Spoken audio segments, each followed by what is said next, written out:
parfait gentilhomme qui ne fut parfait chasseur. Gaston Phébus, XIVe siècle. Vous n'êtes pas chasseur, Monsieur le Président. J'en déduis donc que vous n'êtes pas parfait gentilhomme. Mais ça, nous le savions. Le rapport commence par ces mots. Utile à la société, la chasse génère de nombreux services à la fois d'ordre écologique, économique et social. C'est vrai. Ensuite, les chasseurs rendent de nombreux services à la société, en particulier dans les territoires ruraux. C'est vrai.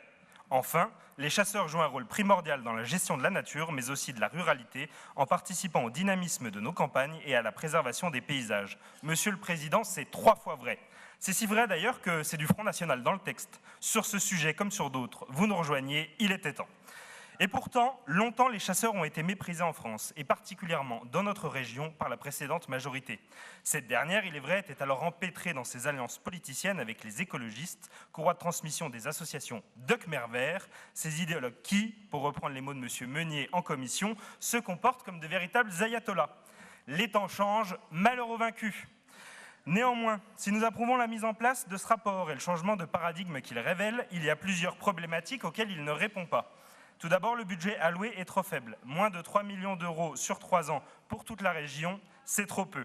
Moins de 70 centimes d'euros par chasseur et par mois.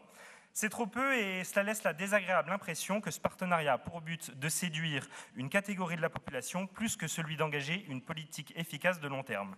Nous aurions aimé que soit inclus un volet d'aide aux jeunes chasseurs, tant la pratique de cette activité est onéreuse, favoriser le développement des chasses communales plus accessibles.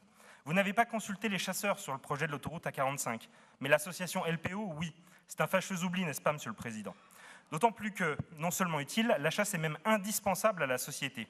Car chaque euro investi, qui permet de lutter contre la prolifération des espèces nuisibles ou invasives, problématique ô combien actuelle, ce sont 10 euros en réparation de dégâts que l'on n'a pas à dépenser. Sans les chasseurs, les espèces nuisibles proliféreraient de manière dramatique, occasionnant des dégâts matériels et agricoles, des accidents dont on a peine à mesurer l'ampleur, sans parler des risques sanitaires. La régulation des espèces est en effet la vertu principale de l'acte de chasser. Prenons l'exemple du sanglier. Cet animal double naturellement sa population chaque année. 3 ans sans chasse et leur nombre en est multiplié par 10. Nous aurions alors des Bauges et des coulées plein la place Bellecour. Cela aurait au moins le mérite de commencer à faire réfléchir les Khmer verts, qui souvent habitent les beaux quartiers des centres-villes. Voyant ces hordes, certains se remettraient peut-être en question. Ce serait l'éternel retour du concret en quelque sorte. J'attire également votre attention, Monsieur le Président, sur vos amis politiques, qui en ce moment même soutiennent à Bruxelles un projet de l'Union européenne visant à encadrer drastiquement la possession d'armes à feu.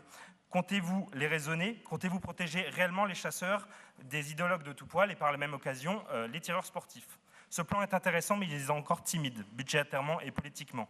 Monsieur le Président, ne vous contentez pas de venir braconner sur nos terres, allongez le trait, n'allez pas d'effroi. Saint-Hubert attend mieux. Vous avez la parole. Merci.